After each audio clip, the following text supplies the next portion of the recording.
Hello and welcome to the West Cork History Festival podcast. I'm Victoria Kingston, Festival co-founder, and to find out more about the festival and the other podcasts that we have produced, please visit our website, westcorkhistoryfestival.org. The conversation you're about to hear was recorded remotely at our 2024 festival and features Myles Dungan and Thomas Keneally in conversation about Tom Keneally's recent book, Fanatic Heart. Fanatic Heart looks at the story of John Mitchel, one of the most controversial figures in the struggle for Irish freedom. Myles Dungan is well known as an author and broadcaster, presenting the History Show on RTE Radio 1, and the author of more than a dozen books on Irish and American history. Tom Keneally is probably one of the most famous Australian novelists alive, and is the author of novels and non-fiction works. Most well known is Schindler's Ark. We hope you enjoy the podcast. So an honour to talk to Tom, the author of, for me anyway, was one of the most compelling non-fiction works on 19th century Irish history, The Great Shame. And his latest work, which we're going to discuss today, is Fanatic Heart, a fictionalized biography of John Mitchel. Tom Keneally, it is a pleasure and an honour to talk to you. Oh, thank you, Myles, and the honour is mutual. Now, as I say, you've written brilliantly in The Great Shame about this fascinating mid-19th century generation of Irish nationalists. So I'm curious, why choose now to write a fictionalized biography of the most controversial member of that group, John Mitchel, a man long since outed as a white supremacist, when, you know, you could have chosen any of the other members of that Young Ireland stroke Fenian cohort? Yes, of course, John Mitchel, I have now written the second volume in which Mitchel's boys actually fight for the Confederacy. His boys from Newry via Tasmania, via Virginia. They, one of them is killed at Gettysburg. I have fascinated by the way he would propose to foreign governments that they invade England through Ireland and simply install him as president on the way through, but also this mysterious abomination he had of American capitalism. He saw the way the Irish were dying in boiler explosions in New York and in burning down of garment factories and so on. And he was appalled by the lack of engagement of capital in the question of compensating workers. And he came to believe that slavery was a much better system for looking after the individual. But of course, in those days, we had a number of racial theorists, including people who went into the reading of the head. I've got a weird head from North Cork, and it's I've got a criminal skull. And if you had a criminal skull, well, of course, you know, they transported a lot of Cork people. So, of course, we were good examples of the criminal skull. But also the belief that there were many strands of humanity. And there's always a debate, there's a very controversial debate about where the Irish themselves belonged in these strands. And Punch, as you know, had no inhibition about depicting you fellas as monkeys with muskets. And therefore, there were crazy race theories around at the time that help explain how he could make this diversion. And if you believe that the natural state of this lower order of humanity to which Africans belonged, and many tried to twin the Irish with the Africans, if you believed in that separate strain, well, there was more reason to believe that there might be a race who were suited to slavery. Now, we know that that is absolute human obscenity at this stage of history, but he had two of his boys die for that proposition, and he never did things by halves, as you know, and he was a very radical and very doctrinaire socialist, and he got to slavery, defending slavery, through being appalled by capital, which is a very curious. He always had to any position, to any place on earth, he always had his own peculiar way of taking the route. Okay, so we'll come back to his controversial writings in America later on, but much of the early part of the book deals with the intense and problematic romance of Mitchel and Jenny Verners. Can you remind us of the exigencies that Mitchel was forced to go through before he was permitted to marry his beloved Jenny? Yes, Jenny was a woman conceived out of wedlock, and I think she was legitimized in theory by her parents' marriage, but it didn't work because she was already pregnant at the time. So she was a member of the Churchill family from up in up near Banbridge, up in that part of the country, and she was a beautiful girl, a child woman, of whom everyone said, who's going to marry her? And of course, she met the highly obsessive Mitchel, who was a Unitarian Presbyterian minister's son in Newry, and he was impassioned by her. And that marriage lasted gloriously. I think it only began to come unglued through the Civil War in America. But she was a remarkable modern woman, surprisingly, and they were both friends of a woman whom I've always loved, and that was because she was Oscar Wilde's mother. She was very loyal to her husband. She took a crazy court case, as her son did, and she was called Speranza, and she wrote rip-snorting poetry about the famine, which was published in The Nation. And she's a great woman too. She's a modern woman, and she used to have conversations with Jenny Verner about how getting pregnant put an end to your political instincts. You get pregnant and you give birth to this child, and you're suddenly more interested in whether it's going to burp or not, rather than in what to do about the Ottoman Empire or what to do about the British Empire, for that matter. And so these were remarkable women for their time. They were what were called in those days blue stockings. And Mitchel and Jenny eloped, and that didn't end well. No, he alienated the parents by he stood trial for an abduction.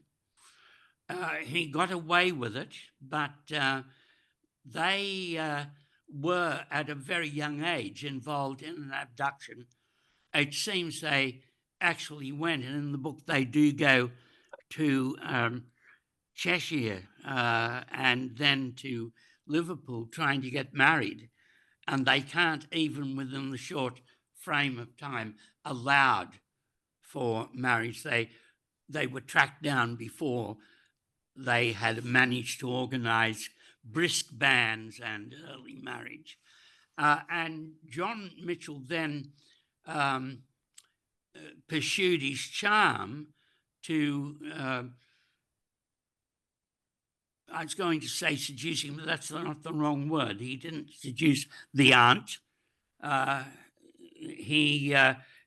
But he charmed the aunt of Jenny Werner into giving him access to Jenny, and this led to the marriage. But she was a sterling woman, that Jenny. Now, Mitchel himself, as a lawyer, often found himself representing Roman Catholic clients. How difficult was that for a Northern Presbyterian? Yes, of course, he was accused by some loyalists of being a crypto-Catholic, a crypto-papist, but he did have a record of defending smaller farmers, of defending people who were attacked by Orange irregulars, by the equivalent of the People Day Boys. And he did have an interest in attacking ideas of sedition, defending people against sedition. And therefore, he was quite successful as a lawyer, began writing for the national paper, The Nation, the Young Islanders paper. Speranza was published in that one too. Also a fellow called, who makes a very interesting convict in Australia, Thomas Francis Marr, founder of the Irish Brigade in the Union Army, a general, a governor of Montana, died while still a young man. And I believe he was assassinated. I think the idea that he fell overboard from a steamer is a handy tale made up by the Republican vigilantes, who were very scared he was going to turn Montana into an Irish enclave, politically, into a Democrat enclave. And they were as scared of that then as they are today. And so he did not make old bones. Poor old Thomas Francis Marr. But their escapes, their careers in Australia are very interesting because they got in politics here.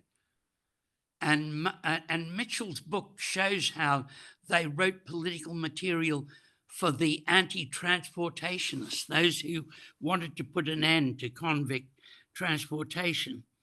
Not in time to prevent me from being able to meet the very handsome great-granddaughter of a ribbon man, not early enough to make that meeting possible. And therefore, the anti-transportationists were also interested in a very broad franchise, much broader than anyone in Britain had, much milder on property qualifications. And it wasn't long before there were Irish immigrants who had the vote in the late 1850s here without property qualifications. And that was due to these progressives in the colonies who were never given the credit for it, because our early histories all thought we must not cause a war between the Irish Catholics and the Unionists again here in Australia. And therefore we must pretend that the British Empire in Australia was a cargo business of the British delivering institutional change to us. Of course, it's a nonsense. There were many colonists who did campaign for change. at a level which would have then been considered very radical. And I think you would have found how early we got universal franchise for a penal colony, no less. Very, very interesting. And how, quote, how fast women were supposed to be champion sexists, although you give us a run for your money. And, we gave women the vote very early once we federated. Just to backtrack a little and back to Mitchell and the Nation newspaper. How does he and why does he begin writing for the Nation? I mean, he's not a journalist, he's not a poet, he's a lawyer. Yes, he's a passionate man. He believes that the Union has been a catastrophe. He believes when the famine occurs, he was the one who made the proposition that shocked some sort of progressive loyalists that the famine was a deliberate genocide. And he begins to write very radically for the Nation, and the newspaper gets brought to court for sedition, and he ultimately goes to court, as we know, for sedition. As the famine continues, he's very influenced by a fellow called James Fintan Layla, who comes from Queen's County and who, County Leash as it's become, and who says that was a proto-socialist, as they call early socialists. He was he believed that the land in Ireland belonged to the people. He proposed that during the famine. No chance of anyone taking notice, although they did take notice of him as a seditionist. And as you know, he was released from prison in time to die in 1849. But he had a big influence on, he said he wanted to annul, even though he could not give speeches, he wanted to annul the Union. He wanted to do away with the effects of the Union. He wanted to negative everything. And so, and give everything back to the Irish people. He didn't get round all the time to saying what he meant by the Irish people. I think he meant, you know, through an assembly. In any case, he was an influence on Mitchell. Mitchell and Smith O'Brien and Marr were the greatest political prisoners we had. They were internationally famous, and the American newspapers and French newspapers reported on the way they were being treated in Van Diemen's Land, later Tasmania. And this means that their imprisonment is a curious mixture of humiliation and wide license. You know, they are able to travel in particular, Mitchell is able to travel. And then a particular time, they say this fellow called Nicaragua Smythe has appeared. He's a newspaper man from the New York Sun, and he's going to help young islanders escape Tasmania. And they get a lot of help when he starts from various grandees of Tasmania, because they want to embarrass the British government. They want to embarrass the Viceroy, Governor Denison, who's not nearly as famous as Mitchell or Smith O'Brien or Marr. He's a bit of a glamour puss, you know, and Marr of the Sword. And so it is Marr and Mitchell in particular who are willing to escape. Smith O'Brien has had a hell of a time in a penal colony called Port Arthur, where he's made to live in dignified purdah, in dignified solitary confinement, is reported on. He attempted to escape by trading ship from Maria Island earlier, and he's being punished for that. He won't beg for a ticket of leave, and then his health gets so bad, he says, "I'll take a ticket of leave, and in return, I will give you my parole that I won't escape." So when these men escaped, they had a glorious task of taking back their word of honor. They all felt they had to appear before magistrates and give them a chance to arrest them and tell the magistrate that they were taking back their parole, their word of honor not to attempt to escape from Tasmania, and that they were going to attempt to escape. Mitchell goes as far as to say, according to him, to a police magistrate, "It's now your duty to arrest me," before his escape. They run into all the young islanders who crossed to America after the uprising of 1848, 1849. Of course, it's a doomed uprising in Ireland, in part because the clergy are worried about anyone taking part. They believe it will be A, a massacre. It will be B, it will stop the annual vote for Maynooth going ahead. And so the bishops told them to excommunicate, to tell anyone who joined Smith O'Brien that they would not have access to the sacraments. And therefore, Smith O'Brien would raise an army every morning, and he'd have it disappear overnight. And as we know, that uprising was abortive, but there were people all over Ireland called the Confederates ready to take part in it. But it was Smith O'Brien didn't want to shed blood if he could help it.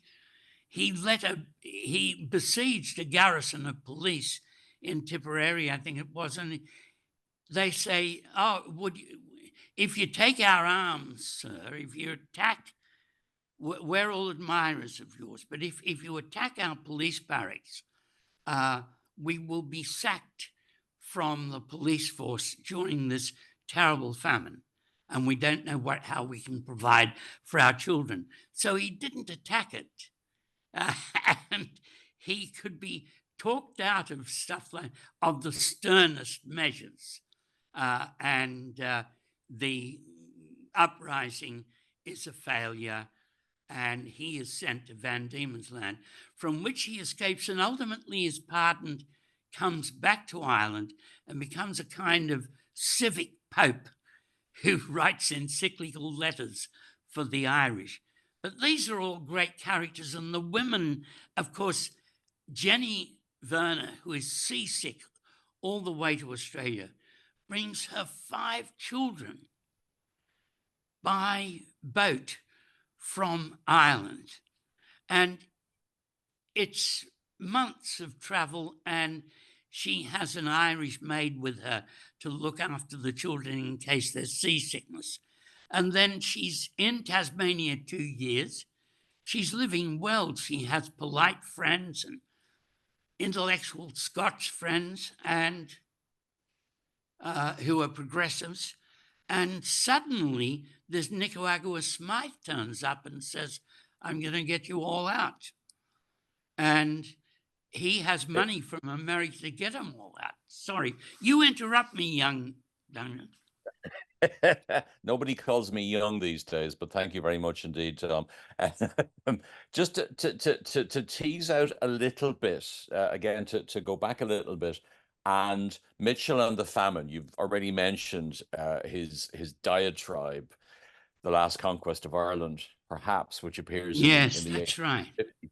But when did he first begin to understand the impact of the famine and in the nation, and then subsequently, obviously, in his own newspaper, the United Irishman, to advocate extreme measures, sabotage and militant activities? He began to recommend, since the government in Westminster astonishingly responded to the famine with increasing the garrison of Ireland. And his suggestion was, they've worked out how to raid a troop train and derail it. And if you derail it near the entrance to a tunnel, then you've got them all in a gully and you can shoot them dead from up there. So the Brits are sending more troops. We're going to respond in this militia hit-back guide sort of way. Someone had advised him to get a guide to guerrilla warfare, and he did. He got the British guide to guerrilla warfare, and he wrote articles about and told the peasantry how to attack trains. He said, of course, none of this will happen because people will come to a more civilized arrangement. But just in case, I'd like the people to remember how to attack a troop train, perhaps. And when he is sentenced, he's sent the same day. He's sentenced in the morning. By the next day, by overnight, actually, he's down in Cork. He's landing overnight just before he changes to a naval ship that will take him to Bermuda, where there were lots of Irish. That's where he starts his sentence. And he wanted there to be an uprising in the city when Smith O'Brien saw Mitchell transported.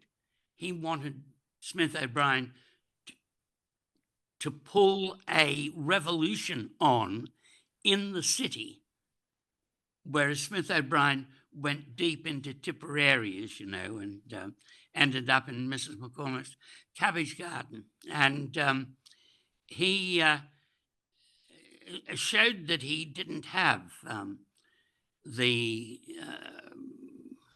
brutality to be a rebel leader.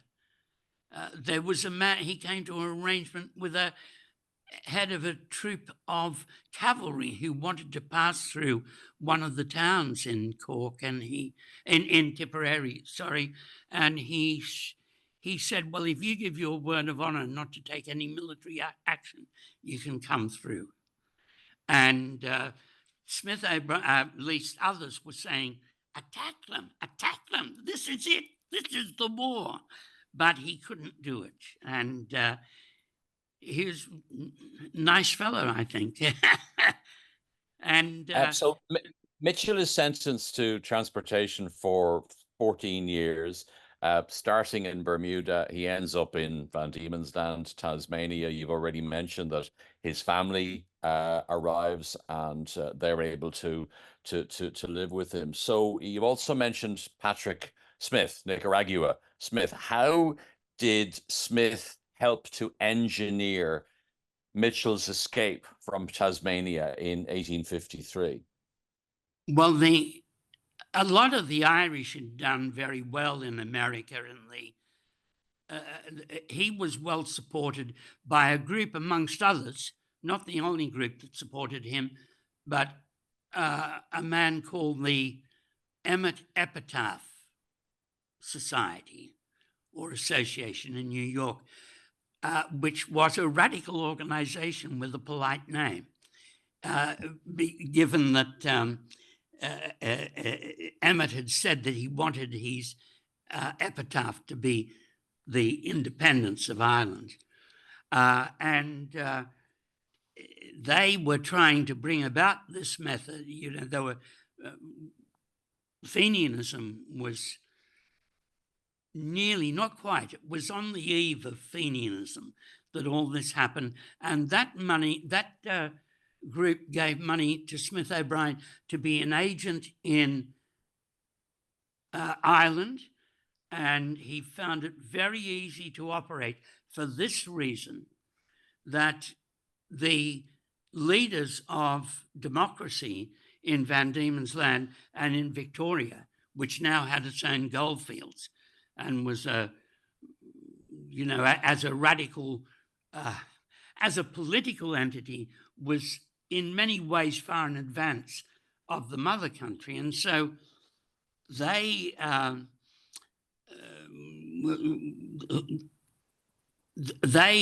ultimately saw themselves as a lot of the miners as turning Australia into a republic.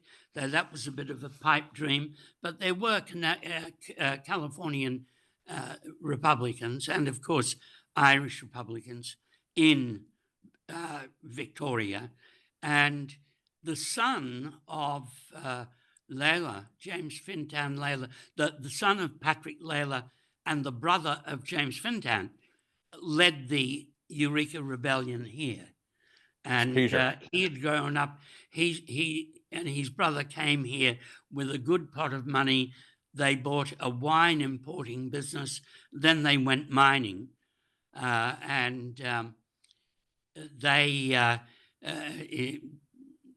He was a bit of an orator, this man, Peter Lalor, from County Laois, and he led the uprising in 1854, which I think of as the last uprising of 1848. It was on the goldfields. The miners were being denied political rights that belonged to the pastoralists. They were paying the same license fees for a little mining right that the pastoralists were paying for their great pastoral empires. And he was a reformer along those lines. He ended up quite a conservative. A lot of these fellows were actually quite conservative. And in any case, by then, by the time of the Eureka Uprising, our man, Mitchell, has escaped. Nicaragua Smith has talked him into it, and his wife has said, he's talked to Jenny. Jenny said, we'll do it. They've got another child by now, a little Tasmanian devil, as they call her, a little child, a woman. But they're going to have to cross Nicaragua by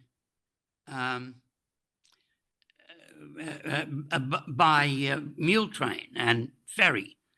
They're going to get to the shipping on the Atlantic side of Central America so they can get to New York. And she does that. She does it with 6 kids. And I do, again, admire her staunchness. She was a very staunch patriot. And the way that the Parnell sisters were much more radical than their brother. So they come to Nicaragua, they cross it with Nicaragua Smite. They get an American steamer on the other side, on the Atlantic side. They steam up to New York. Mitchell is greeted by 24-gun salute from the heights of Brooklyn because he's seen as the uninaugurated president of the coming island. And he quickly becomes embroiled, though, then in controversy in New York. With Harry Beecher Stowe's brother, who is one of the founders of television evangelism in America, even though he There wasn't. co-founds the Citizen with Marr, Yeah. and then very quickly becomes an apologist for slavery. I mean, one of his infamous lines in the Citizen is, "I, for my part, wish I had a good plantation, well stocked with healthy Negroes in Alabama." Now, in the book, interestingly, you maintain that that was intended as a joke. Is there actual written evidence of that, or is that As you surmise know, on? he was the sort of bloke who upped the ante if given a chance. He wasn't just interested in the fact that guerrilla tactics did exist. If you wanted to know about them, he wanted to tell everyone about them. And similarly, he wanted to become a defender of slavery because he hated the hypocrisy of American capital and the numbers of busted reservoirs and exploded factories that he saw Irish girls throwing themselves from the roof of rather than die of the flames. And I think that he was upping the ante, but I think at heart that was what he believed. He found, for example, a man whose reservoir of molasses exploded in Lower Manhattan, killed about 3 dozen New Yorkers, some of whom drowned in molasses, which can't be a good way to go.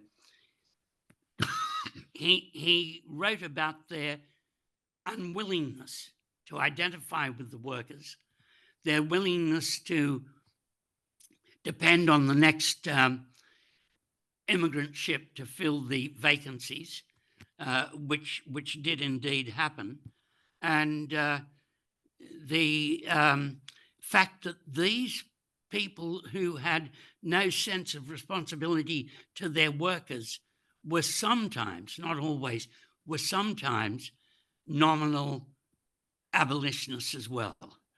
And you devote a chapter to a discussion between Mitchell and the famous abolitionists. You mentioned the Reverend Henry Ward Beecher, the brother of Harriet Beecher Stowe, author of Uncle Tom's Cabin. The portrayal there is less than complimentary. Before the discussion begins, you kind of depict him in advance as a vain and pompous philanderer. Now, even if that was the case, though, does it dilute Beecher's central argument that Mitchell was inconsistent in demanding freedom for Ireland on the one hand and continued enslavement of the African on the other? Yes, indeed.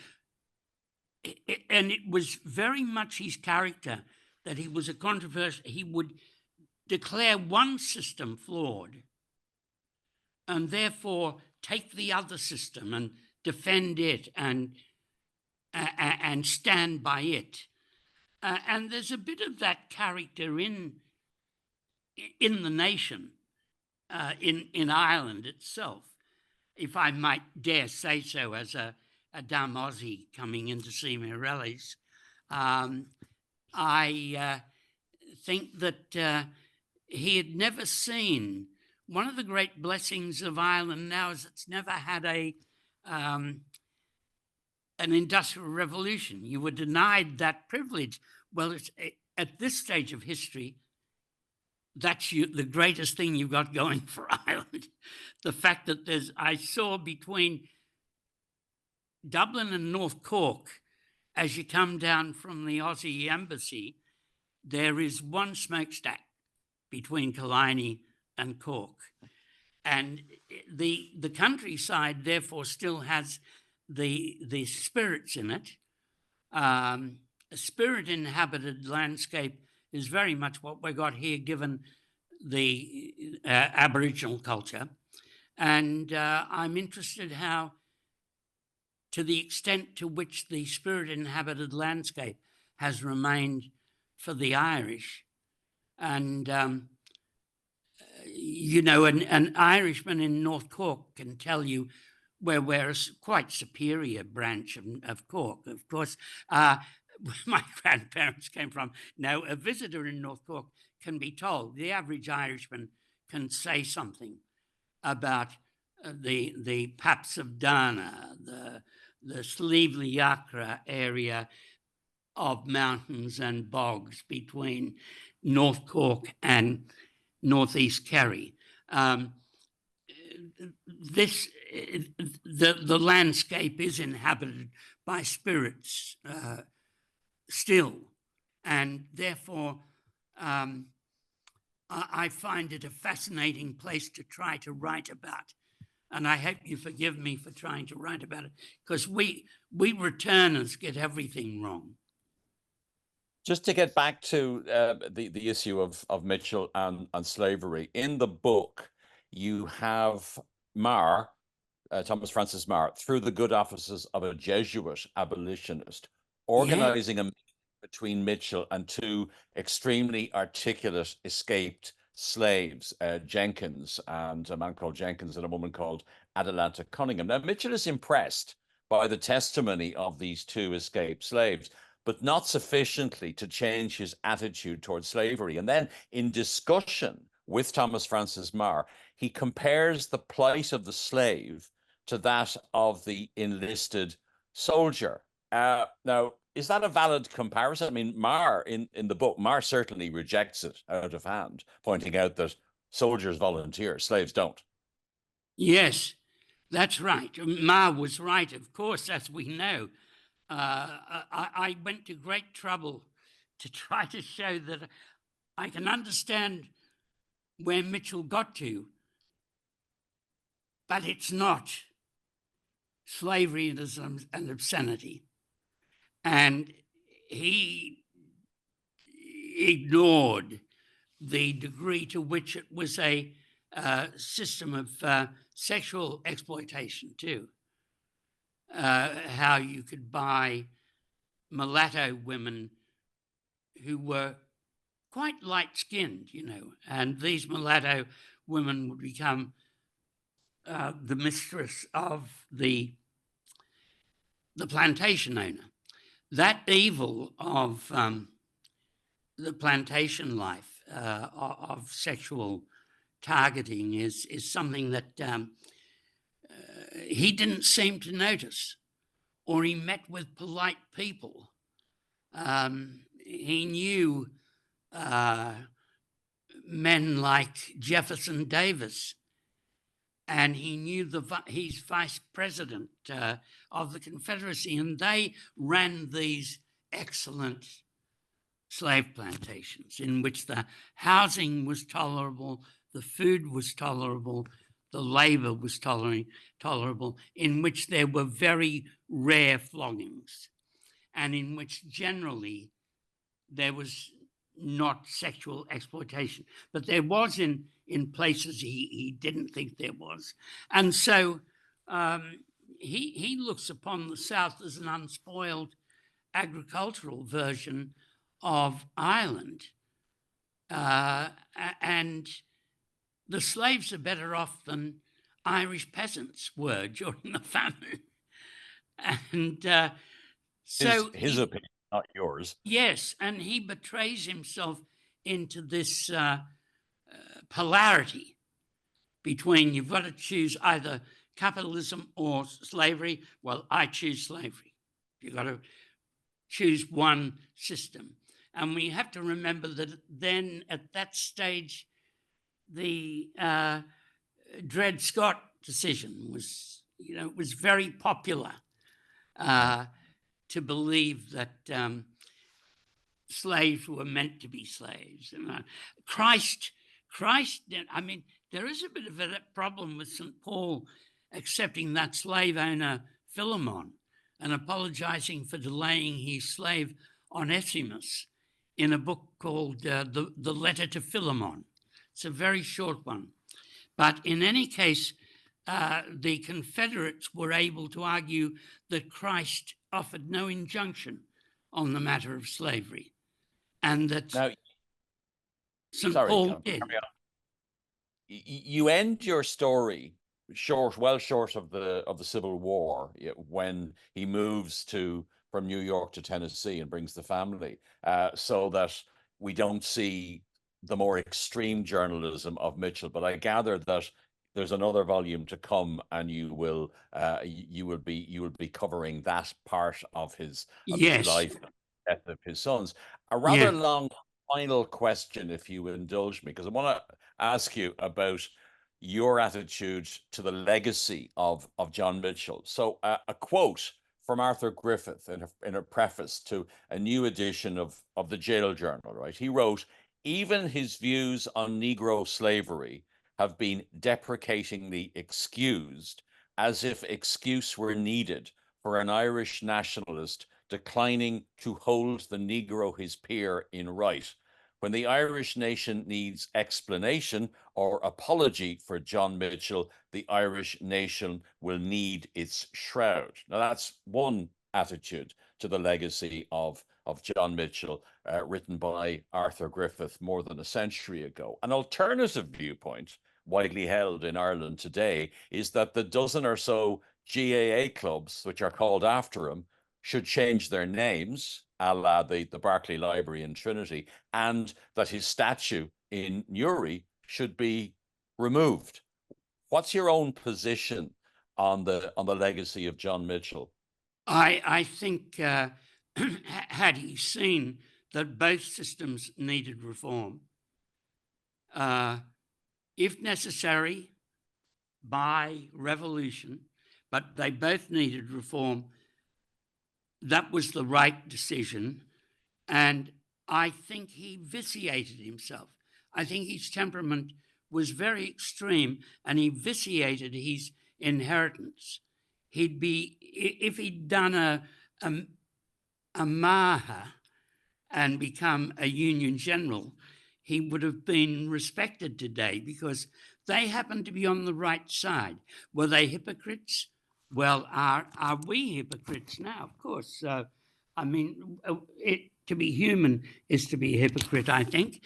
So I'm lenient, a bit more lenient on him in that when he meets Beecher Stowe's brother, he is he does use his character flaws as the basis for neglecting what he says. But I think what Beecher says, the Reverend Beecher says to Mitchell, is right from an imperfect human. And it's easy to depend on a man's imperfections to dismiss his argument. And I think, I mean, we can't, how can anyone stand up for a system where, like the jails, the slave jails in Richmond, which were run as private enterprises by friends of friends of Mitchell's, in the South, in Richmond itself, in the old tobacco areas of tobacco drying areas of Richmond. And how can you defend selling young women of lighter skin for more than running their price up? How can you stand in favor of hunting them down and of finding, as the Dred Scott decision is, that they should be returned to the South and that Northern citizens have a duty to send them back to the South? No, I can't. He was wrong because of his extremism led him to be extreme in this one issue. And when I say he went all the way, he wanted to restart. He wanted slavery to be more democratic in this sense. He wanted to reopen importation from South Africa, from Africa itself, from West Africa. so that the price of slaves would go down and poor whites in the South could buy them. So no one need go without. So he was, that was the most extreme wing of the pro-Southern slavery opinion, and he belonged to it. I find basically by the end of the Civil War, he thought Jefferson Davis and Robert E. Lee were both wimps, didn't he? Oh, yes, he was in favor of a much more strenuous brutalization of the North by the Southern Army whenever it crossed the border. That Robert E. Lee punished soldiers for knocking down Yankee fences.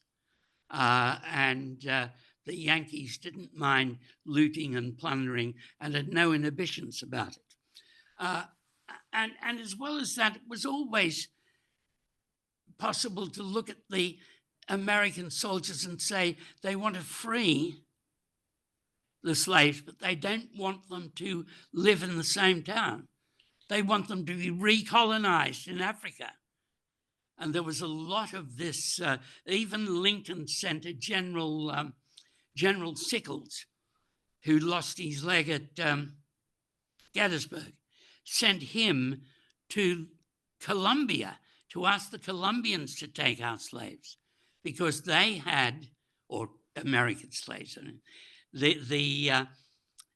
so I find there's great hypocrisy in America about slavery still, in that there are people who are trying to cut out aids to less literate African American voters in Texas as we speak.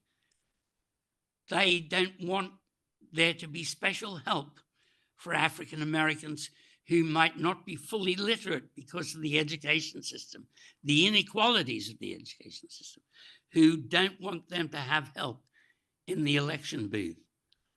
So this is a form of slavery still in my book. And we've been very bad. They've been very good at standing for the principle of slavery, as they should have, but not at making the African Americans integral to society.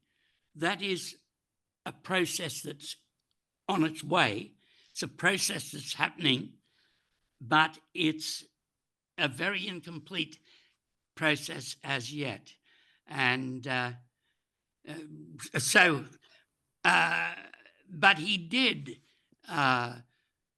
destroy his human heritage, which he gained in the famine by imagining what it was to be a famine-struck Irish person. He did betray that by his enthusiasm for the North.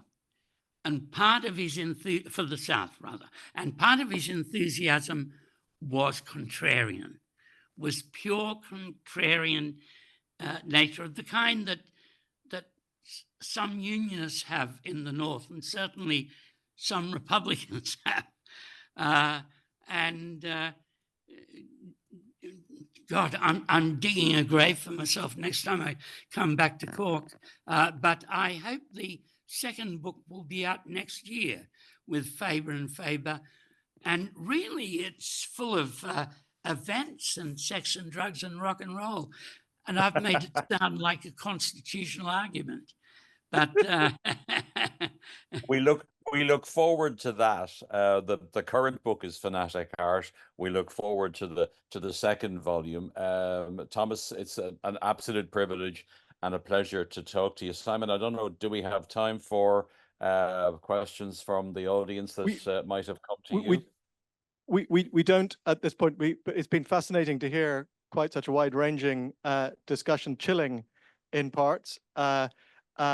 Not least the assertion that North Cork is the superior region of the county. But we thank you from West Cork, Tom, for that. We don't have time for questions, but we'll be hearing from Myles in just a few minutes' time, talking about the book that you were referring to right at the beginning, Tom. His new book, Land is All That Matters. So we will see more of Myles. But I think on behalf of everybody here, can we thank you both for a really interesting discussion of that book? Oh, thank you. It's a great honour, and I'm an old gas bag, so I hope I'm 88 now. You see, and obviously hopeless at electronics. It's been fantastic. Thank you both very much indeed. Thanks, Simon. very- Thanks, Tom. Thank you for listening to the West Cork History Festival podcast of a conversation between Thomas Keneally and Myles Dungan. To listen to more podcasts, please visit our website, westcorkhistoryfestival.org.